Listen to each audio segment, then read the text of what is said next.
works. Yeah. Yeah, We will do that. we will do that.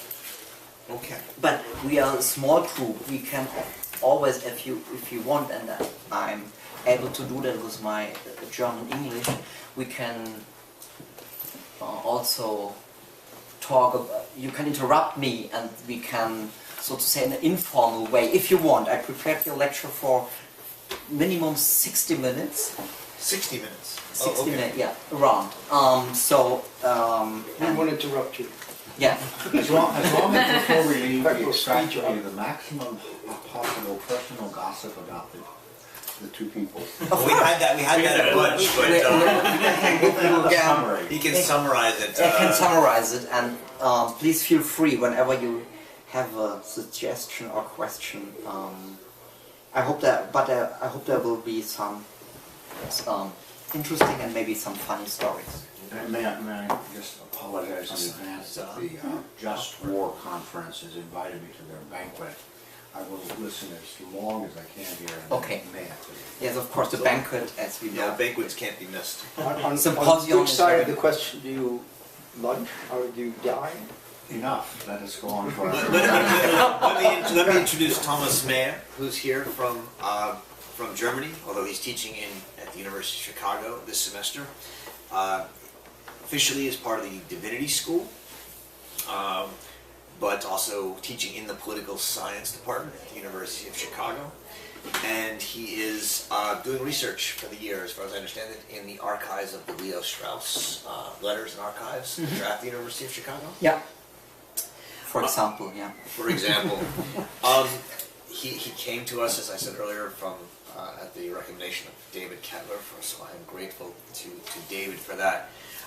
Thomas has written many books, a number on Ernst Cassirer, a number on Jewish law and Jewish thought.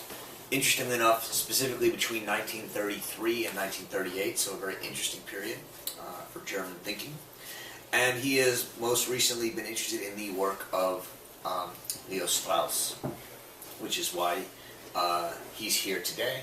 He spoke a little earlier about Strauss and Arendt. He may reprise some of that, but for now, he's here primarily to give us a talk on his current work on Leo Strauss. So, Thomas Meyer. Thank you very much again for the invitation. Thank you also for your interest in this talk.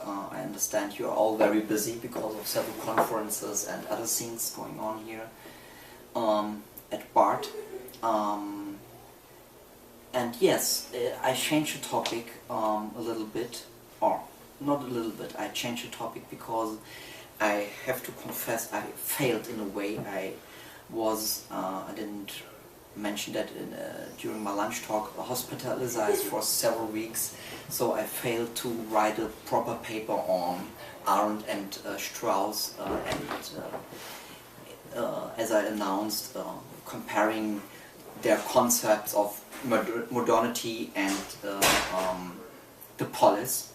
But I think from my paper that I was able to prepare for this event, we can easily go to these topics.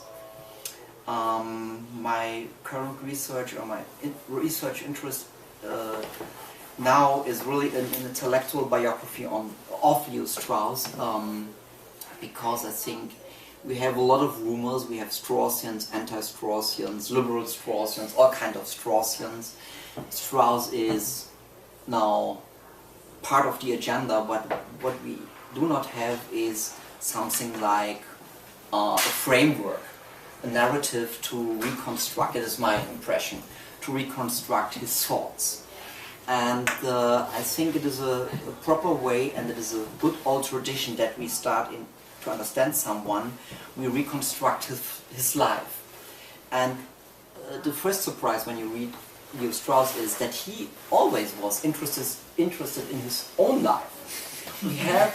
And he is one of the rare examples of intellectual who wrote his whole life autobiographical pieces.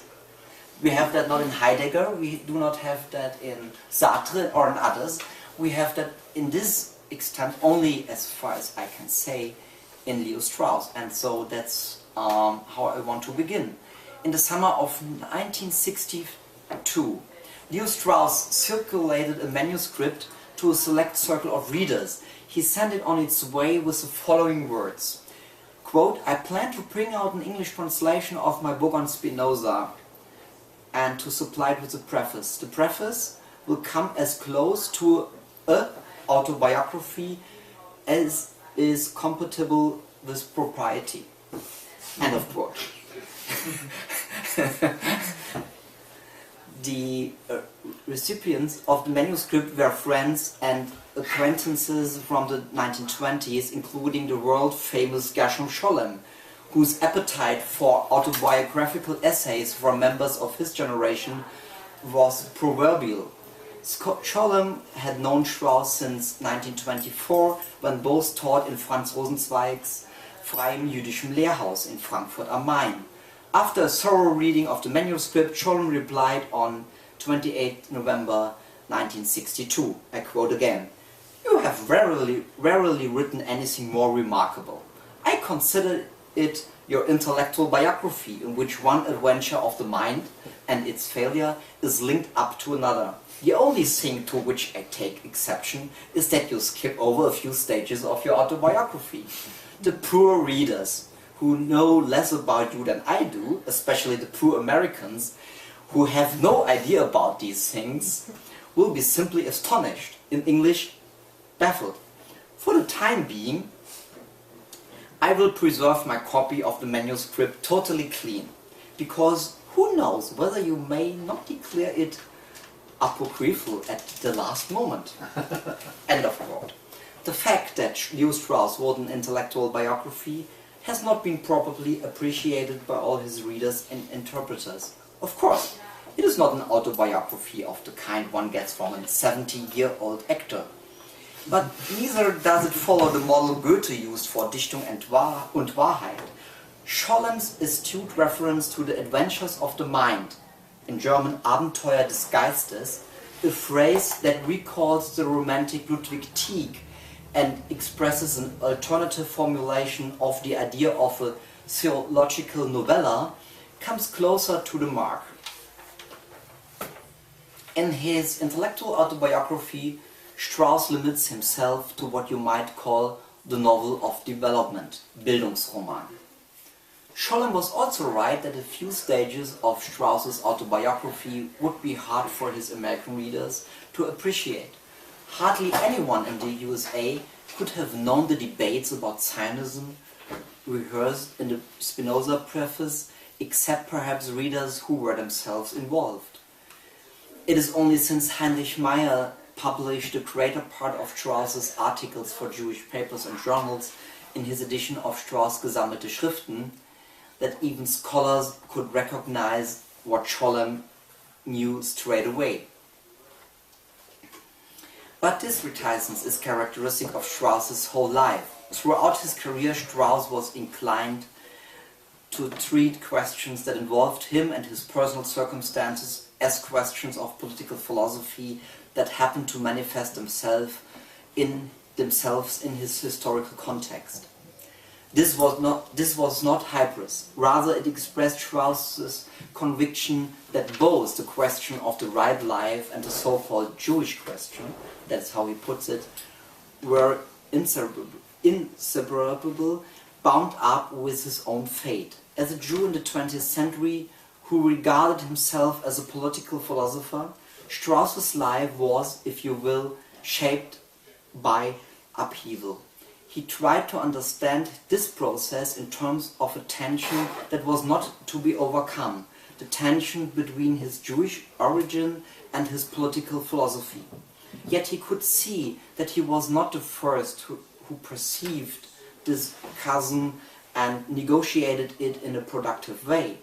Strauss drew strengths, especially in the dramatic years 1936 through 1937, when he was completely dependent on private assistance and the support of a few patrons, from engagement to the point of identification with figures in the history of ideas who also stood between philosophy and law. From here on, let's consider a little more objectively the facts at our disposal. Thanks to certain happy accidents, the history of Strauss's family can now be traced back to the late 17th century. Everything played out in a little known part of the present federal state of Hessen, in the middle of Germany. Over a good 300 years, the Strauss family moved on just once, from Amöneburg to Kirchheim, 2.7 miles away. The reason was that transportation was easier there. The ladies of Strauss's family came either from these places or from the outlying areas.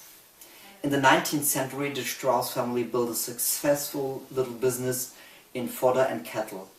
Strauss's grandfather, Meyer Strauss, was a major contributor to the local Jewish primary school, played a significant role in rebuilding of the local synagogue, and was an elder of the community.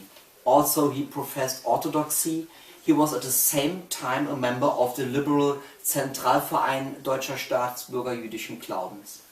When he died, notices appeared in non-Jewish as well as Jewish newspapers of all political and religious orientations. Strauss's father and one of his brothers successfully kept up the business. The family owned at least 3 houses, evidence of their general prosperity.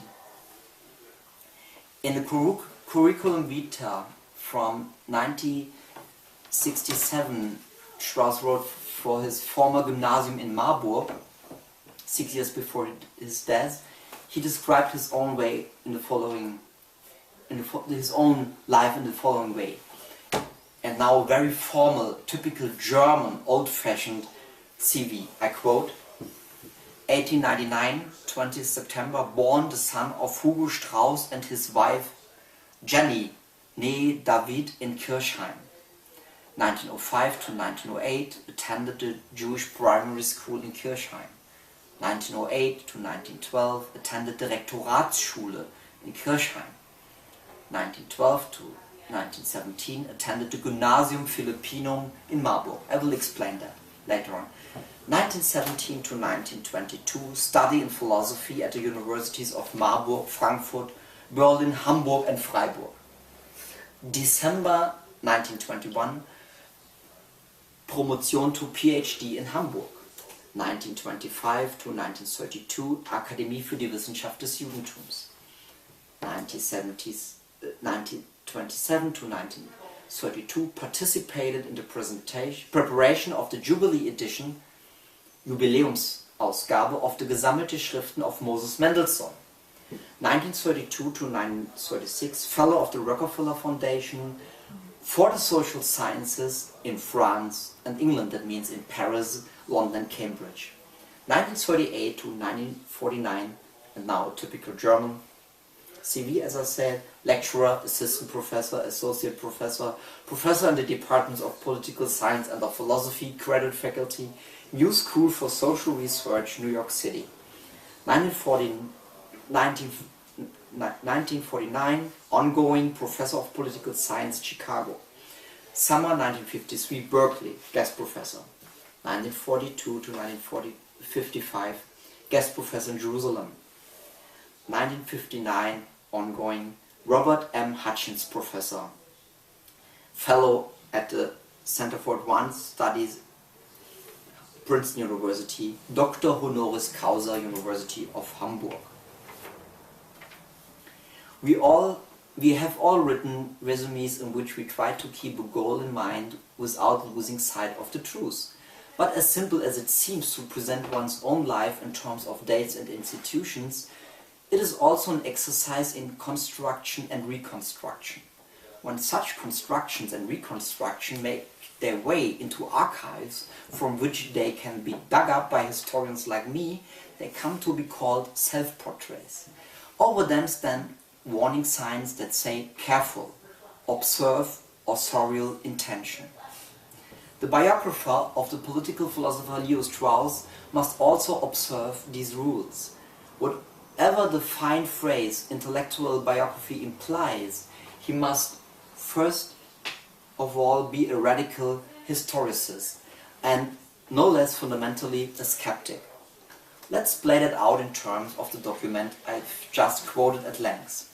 Contrary to what he claims, Leo Strauss, Strauss never attended the Jewish primary school in Kirchheim. On the other hand, he was stationed on the Belgian front as a medical orderly and was wounded twice. He does not mention this. In much the same way, Strauss leaves out one semester of study in Gießen. Yet, he mentions one semester that he spent in Berlin. Up to the year 1923, Strauss had acquired a high school qualification, 7 diplomas and a doctoral degree. But the statement that he received that degree in 1921 emphasizes the unusual age of the recipient, at least by the standards of the time. Strauss was just 22, yet the name of his advisor is absent, which was very unusual on the other hand, and this was Ernst Cassirer. In general, Strauss goes out of his way to present himself as a philosopher, but as a matter of fact, he took more courses in medicine at Marburg than in philosophy. In Frankfurt, Strauss matriculated as a student of history. He also regularly attended classes in mathematics and natural sciences, including zoology and experimental chemistry. One could find Strauss not only in a seminar on political science, but also in the lecture on the meaning and causes of mental illness. And he didn't just sign up, he actually took the courses. These observations don't alter Leo Strauss's nature, and there are good reasons for each discrepancy. But they have to be noted so that one can better understand what is going on. A more specific consideration arises if we compare Strauss's with the numerous other CVs handed down from the same period. But the document shows at least that Strauss's own views about the main events of life changed with the times. But a biographer cannot rest satisfied with comparison of the subject's statements to the accepted facts. He must show what all that has to do with the subject's writings, with his analysis, arguments and questions. That is a decisive step, but also the one that must be accompanied by fundamental doubt. Allow me to explain briefly what I mean. A precisely developed plan lies behind every one of Strauss's writings. These plans are often reconstructible through letters, excerpts and diaristic statements, as well as through surviving notes. That goes for the important writings, not for all the miscellany. But even those texts include hints about why they were written in such a way. Some of Strauss' writings have a programmatic character that sheds light on another. This is the case not only in the sense that they improve our interpretations of other texts, but also insofar as they may actually provide keys to later writings. One example is the anonymous whole that Strauss mentions in Thoughts on Machiavelli, but had already thoroughly explained in Natural Right and History. To some extent, all the writings from On Tyranny from 1948 onward are woven together like a net. If one takes the coherence of Strauss' life work seriously, as Strauss did, much more interesting, in many respects contrarian, but very enlightening master thinkers of the 20th century emerges from the apparently shadowy and in Heraclitus' sense dark political philosopher. In the rest of the lecture I will try to support this claim by applying the method I sketched to some of Strauss's texts of both the personal and the programmatic variety. For perhaps the autobiographical texts from the 1960s owe their character to Strauss, never good and at that point grammatically deteriorating health. It is well known that the inclination to become autobiographical increases toward the end of life. This is not the case with Strauss, as I would like to show by referring to a document from the early stages of his career. In addition to showing that Strauss autobiographical tendency is not limited to the 1960s, this document supports the suggestions that I've made so far. More precisely, it prepares them. I will begin with an extensive quote from an hitherto unknown text that Leo Strauss wrote on 16th August 1933 near Paris, where he had lived and worked as a Rockefeller Fellow since 3 October of the previous year. Just 2 months earlier in Paris, Strauss had married Miriam Petri, who had known him since the late 1920s and was recently widowed. She had one child, Thomas. Okay, I quote. I'm alone, as I haven't been for I don't know how long. I have detached myself from everything, and I think that's an unusual Strauss piece. I start again. I'm alone as I haven't been for I don't know how long. I have been detached myself from everything in order to find myself again. For I'm more concealed from myself than ever before. I used to be caught up in myself. Now I'm also entrapped by what one calls life. In other words, I'm speaking to myself for the first time since I was married. I'm speaking to myself for the first time since I was married. I shall once again take stock, as I used to do in days past. What do I know? What is clear to me? What do I understand? I imagine that I've become more mature. But does maturity mean having learned anything, understanding anything more thoroughly and better than before? Does one really learn anything from life? I believe so. I learned for the first time from the events in Germany, which enslaved me and mine, the meaning of freedom, political freedom. Whether our thoughts have any value depends on whether we have pursued something fully, whether we have drunk deeply of it. But we'll wait and see. We'll wait and see whether it is true that our thoughts owe their power to our experiences. In the end, the opposite is more accurate. But we leave these generalizations behind. We prefer to take stock in the tried and true way. I can think only in conversation with others, and in practice that means in conversation with books. So we'll proceed by taking note of books that I have thoroughly understood. What year is this? I'm sorry. 33. It is August 33. End of quote. This testimonial is a document by and about Leo Strauss that has much greater significance than its specific content suggests. The excerpt is an important piece of evidence that Strauss's life and work are not separable. As Strauss reflects on himself and writes down his thoughts, he considers nothing less than the meaning of his own existence.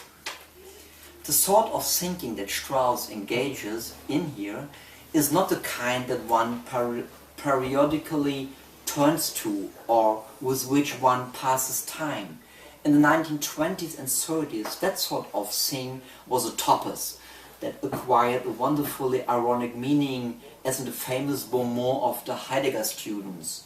I'm totally resolved, but I don't know what for. Strauss, on the other hand, takes it very seriously. For Strauss, thinking worthy of the name is an existential act. But this existential act has nothing to do with a retrospective resolution. Instead, it is the expression of an internal orientation to which there is no alternative. The thinking in which Strauss is engaged gives clear expression to unavoidable question. In doing so, it has to abstract from all foundations, even and especially personal identity. The radical doubt that begins with one's own personality is the presupposition of philosophy. More specifically, the transition from philosophy to political philosophy is completed in the moment when self-doubt has to articulate itself, and in doing so alters the object of analysis. In this respect, the document from which I quoted can be placed in direct connection with the third chapter of Natural Right and History, which presents the origin of the idea of natural right as a kind of fall of man. But let's look again at the quote. As Strauss himself notes, this letter to and about himself is a product of long habit. It is also obvious that Strauss knew his chosen genre very well. The tone betrays a carefully calculated degree of distance, but this distance does not lead Strauss either into fashionable Nietzschean effusions or into narcissisms. Strauss remains at the center of his own reflection in order to derive the objects of analysis from his own experience and to take account of the development of his own thought. In addition, we find in this text something more than a kind of philosophical discussion with the goal of introspection that up to now was unknown in Strauss.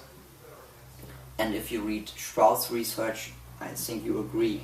In it, we are witnesses to an intimate process of taking stock. This reflection begins with a particular person, then turns to a skeptical consideration of the category of life, which was in every mouth in 1933. The category acquires a new meaning through the specific situation in which the author found himself. For the life in question, it is the life of an, as he called it, enslaved Jew, who was simultaneously experiencing political freedom for the first time.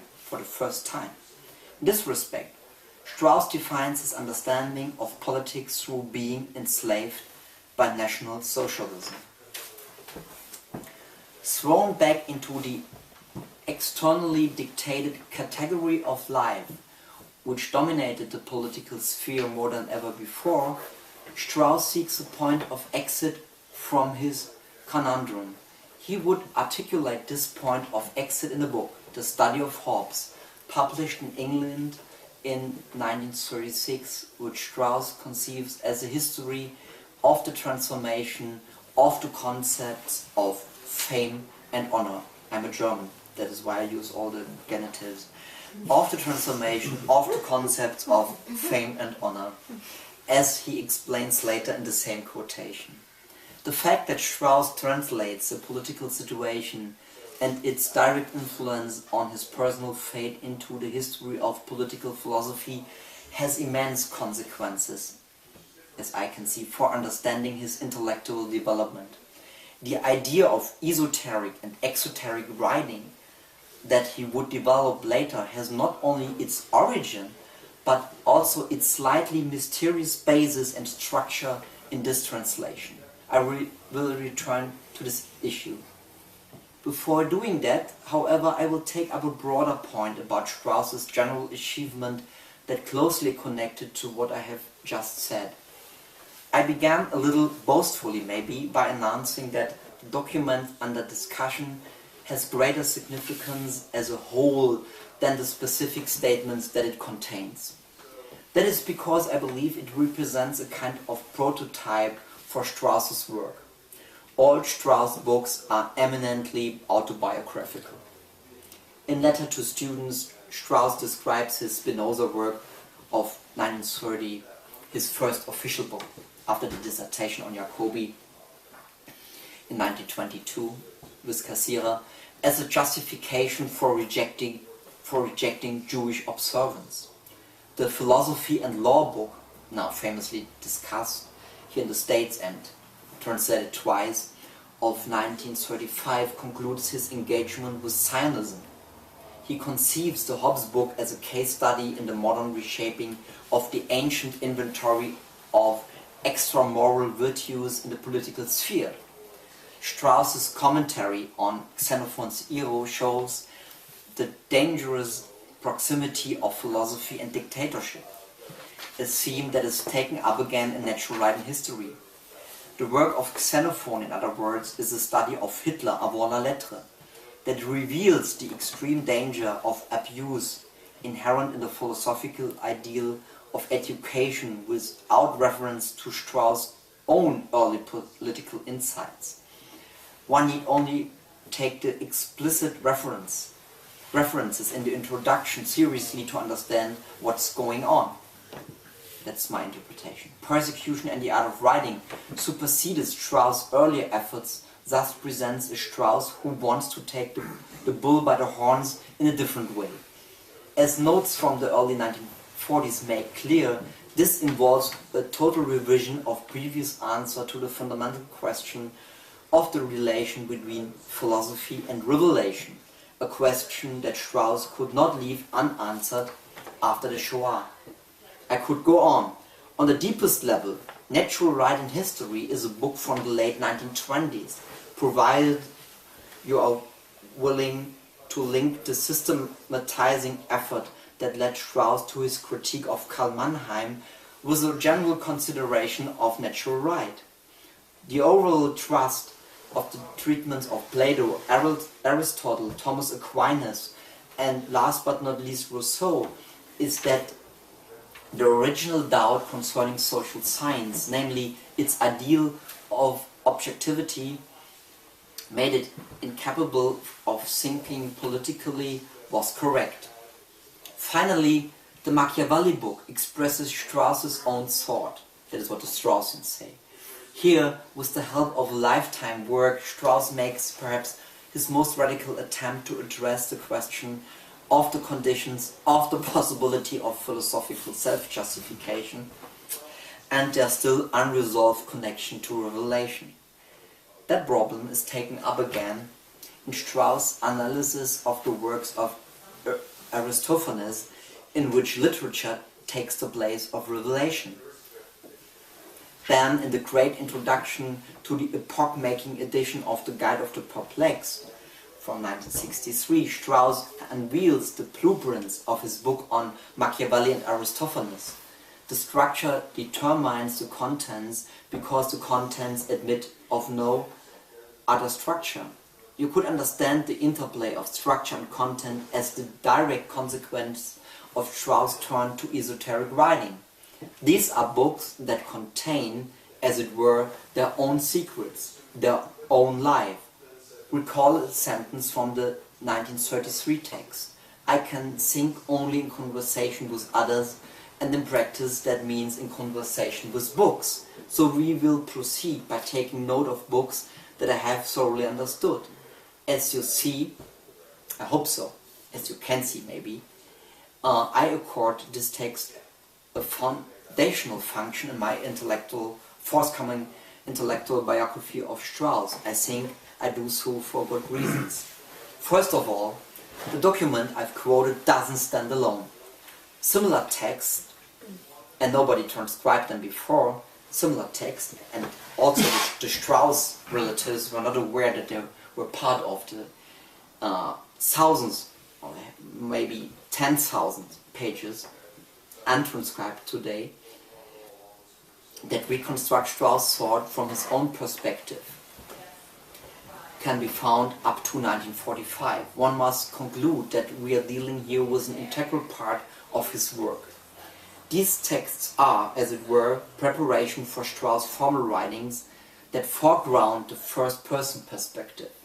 As such, we get from them a general sense of themes that characterize his later texts. The eye of these texts is always bound up with Strauss' attempt to understand his own time in the medium of political philosophy. That era is the living matrix within which Strauss sees himself as anchored. Leo Strauss never accepted himself when he took others' personalities and works under consideration. On the contrary, he was, if you like, the primary object of his own reflections. And that was really a surprise when I came through these papers. Strauss applied to his own thought his premise that one should understand and also as it understood himself, and that one must therefore take every detail into consideration. That is the famous methodological quote. You find it always in The City and Man and all the other books, but nobody used it to understand Strauss. Consequently, this kind of intellectual introspection and inspection began early. Strauss' practice of self-integration, of writing about himself and scrutinizing the results, didn't change in the course of the decades. Only after long, and as the surviving documents show, highly searching scrutiny of his thought and publication did Strauss turn in the end of the 50s to his friends, who were not infrequently overwhelmed by his questions. Strauss took his opinions and not just his dispositions into the public. If there were nothing to say, whether because the themes did not interest him or seemed superficial, he could even remain silent for hours in company. But he would become more and more lively as conversation turned to real questions. Every Strauss interpreter who fails to consider the introverted element of Strauss' personality and radically question-posing dimension of his thought takes a step in the wrong direction. The occasions on which Strauss considered himself, and above all, on which he placed his ideas under the magnifying glass, are an important part of his work, a concomitant part of which that was his living self-understanding. The task is to weigh this fact to accord to its proper significance. As soon as they are written down, personal reflections count as so-called self-portraits. Again, many speak of ego documents nowadays, as do diary entries, letters, excerpts, and marginalia. In intellectual biography, such evidence has to be carefully weighed and then compared with the actual work. That goes both for Strauss' published reflections on his life and work, and for the self-portraits in which he offers explicit remarks about the function of a book or an essay in the context of his biography. The latter is the case when Strauss writes repeatedly to a friend that the study of Spinoza's Critique of Religion, I mentioned that, first published in 1930, was a justification, or more precisely a defense, of his conscious distancing from his religious origin and the connected turn from Jerusalem to Athens. But published autobiographical documents, like the famous foreword to the 1965 American edition of the work on Spinoza, also require the same careful evaluation. To take them simply as the keys, thank you very much, David, to take them simply as the keys to Strauss' work means undervaluing his capacity for historical distancing and genuine reflection. Also, the person Leo Strauss and his concern with himself cannot be left out of consideration. They do not offer the royal road to understanding his thought, of course. I don't talk about reduction, so to say. I say this expressly in opposition to a great part of the Strauss literature, which deals with these matters in a consistently haphazard way. In most cases, what is sought in the self-reflective autobiographical writings is the practical handhold that one misses in the philosophical text, or that makes the latter appear plausible. An intellectual biography can offer a more complex interpretation, I think, since it always presumes the mutual conditioning of self-reflection and philosophical reflection, and thus possesses a special sensitivity to the interaction between both areas. You may object at this point that if Strauss threaded himself and his intellectual development under his own methodological premises, that must mean that he proceeded both esoterically and exoterically with himself. That is simply not the case. Strauss knew the literature in which an eye places itself under a microscope and tests its own positions very well. So it would be completely mistaken to think that Strauss and his writings are hidden behind a kind of bulletproof glass and that only a few possess the code for removing the protective shield, a superstition that sadly plays a motivating role in countless treatments of Strauss. Studying these texts, then, is at least partly an exercise in dispelling a myth.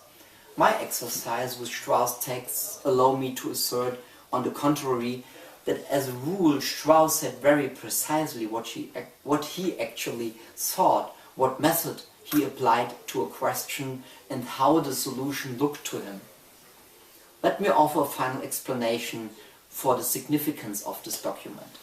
It gives access to Strauss' radicalism. Quote, Strauss was a fighter for his whole life, end of quote. So a very close student of Strauss insisted to me several times. This student saw his judgment symbolically confirmed in a picture Strauss kept on his own desk at home in Hyde Park that showed him as a soldier in the First World War. Of course, Strauss was not a fighter in the sense of the German writer Ernst Jünger. Strauss was a fighter because he attacked dogmas.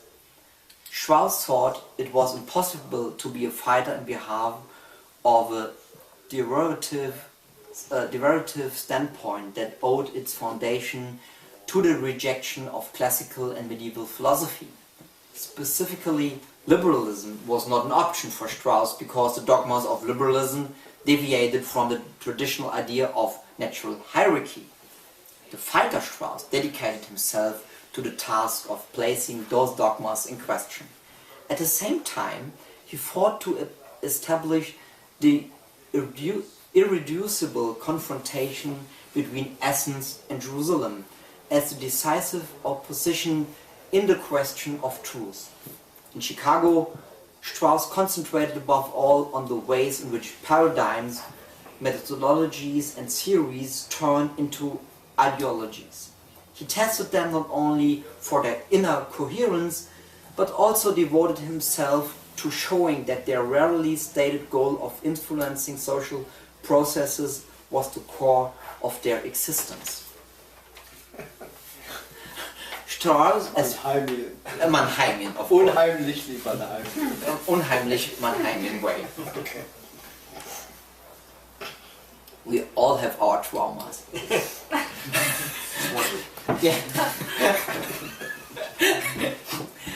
I think so. Strauss was also a fighter to that extent that he remained true to the aims of the quoted essay. On the whole, one must say that he spent his life thinking through his experiences in Weimar as an exile. And as an exile, of course. In Strauss' view, mere negotiations, legitimation through procedures, and other liberal democratic forms of communication could not longer guarantee security in an agonistic world. The acid test for this conviction was always experience. But this experience was always placed in question by means of reflection, and that is very important. Just as tradition does not represent value in itself, experience is not a sufficient ground for philosophical reflection. In his whole life, Strauss never changed his position. But that was, so to say, how we introduced the idea of life and life experience. Now let me provide, and the Monty Python would say now to something completely different, but it's not completely different. Keep that in mind, and now we move not from Amödeburg to Kirchhain, but from, let me say, Weimar and exile experiences at a new school to Chicago. It's the same story at a different place. Chicago and Strauss, those are famously more than the names of a city and a professor. Over the decades, the public perception of Strauss came to be totally connected to the place. It was In the preface to the English translation of Spinoza's Critique of Religion, I mentioned that several times, that Strauss readers discovered for the first time that he had a life before 1949. Yet Strauss' activities as a teacher are not the subject of the remarks that follow, but nor are his many famous students. We can talk about them, of course. There are a lot of stories to tell, who are too quickly described as Straussians, nor the equally hasty critique that dismisses Strauss as a Pied Piper. I mentioned that in the lunch talk. Instead, I would like to present a textual snapshot that was decisive for Strauss' course in Chicago. Before I quote the document, let me review Strauss' path to Chicago in just a few words. In 1936, Strauss visited Chicago as part of a wider trip.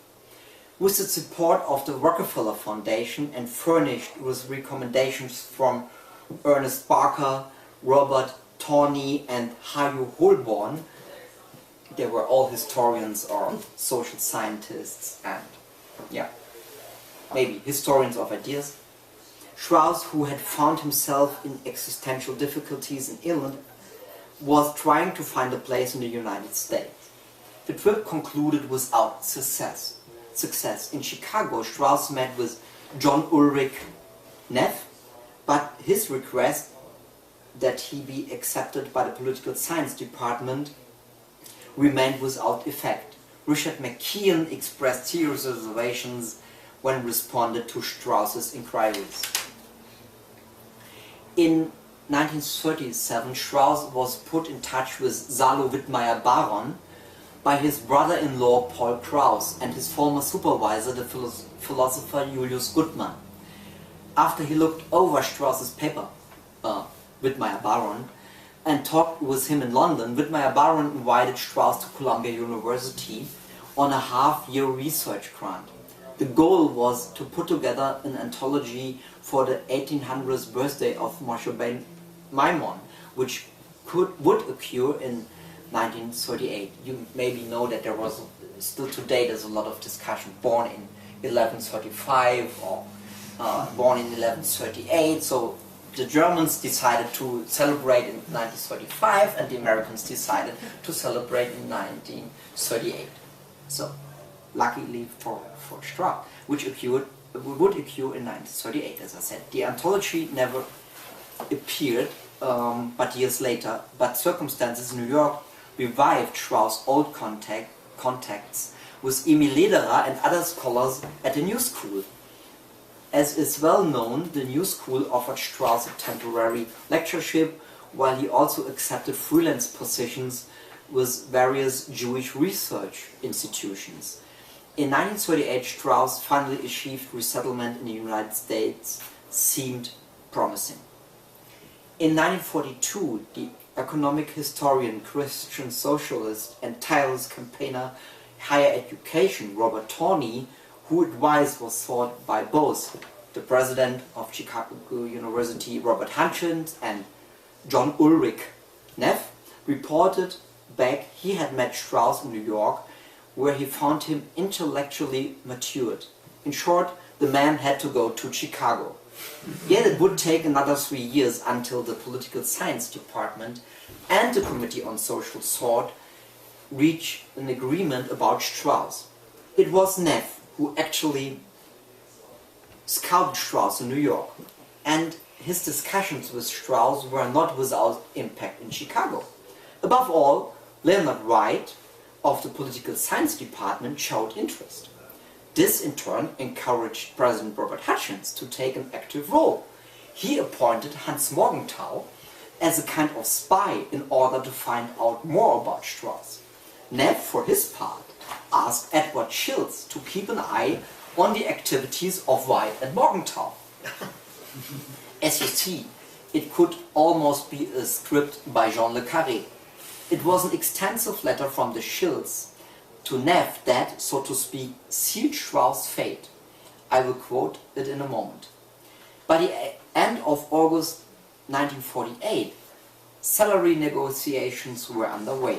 Yet Strauss had to ask Hutchins for postponement of the decision, and Strauss, who felt himself to be under obligation to the New School's president Alvin Johnson, did want to proceed before had talked with his old confidant. Yet where Strauss would end up in Chicago was still unclear. Finally, the committee placed the appointment at the disposal of the political science department. According to Schiltz, Neff had come to the conclusion, I mentioned that in the morning or during my lunch talk, to the conclusion that Strauss was no Croesus and was not really cultivated enough for the great tasks of higher education. Maybe you read a piece by Strauss and remember that he was not really educated, as Neff said. His judgment was clear-cut and never revised. But what did Schiltz say? I give an excerpt from the decisive letter to Neff. I quote, and I found this letter also accidentally in hundreds of thousand letters of the Hutchins and Neff papers. I never saw such an archive in my life. Neff wrote. Schultz. Very good, very good. You're not tired. Attention. Yeah, you paid attention. Yeah, you paid attention. That's wonderful. Schultz wrote the following lines to Neff. Strauss was very quiet, spoke seldom, and when he did, his comments were not at the center of the discussion. That's a nice description. He leveled up a bit more when we discussed the role of the Vatican in the 20th century politics, but did not discuss subjects so much as he did the connections of some of the topics we mentioned to intellectual history. When we spoke about the relative status of professors, that is what they always do, in Europe and America, he was not very spirited in his contribution. After dinner, Schultz, another Schultz, I don't know who this Schultz was, and after dinner Schultz left us, and the other spy, that's my remark, Morgenthau and I went to his room at the club. Somehow we began to speak about the difference between Aristotle and Aquinas' conceptions of natural law. He became transformed. He became excited and enthusiastic and spoke with passion and clarity and in an eloquent manner. His mind began to work in a most admirable way. He made fine comments on the treatment of power, honor in classical and post-medieval political philosophy, the development of the conception of self-preservation in Montesquieu, with a few words on the importance of that conception in classical economics, the importance of the Arabic commentators in the elaboration of Aristotle's conception of natural law, etc., etc., etc. It was a pleasure to listen to him and to watch him as he spoke. I have no doubt about the subtlety of his mind, his penetration to the important issues of political and moral philosophy, his great and accurate scholarship, his rigor and clarity. I do not know how far he goes beyond the limits of political philosophy broadly understood in a philosophical context.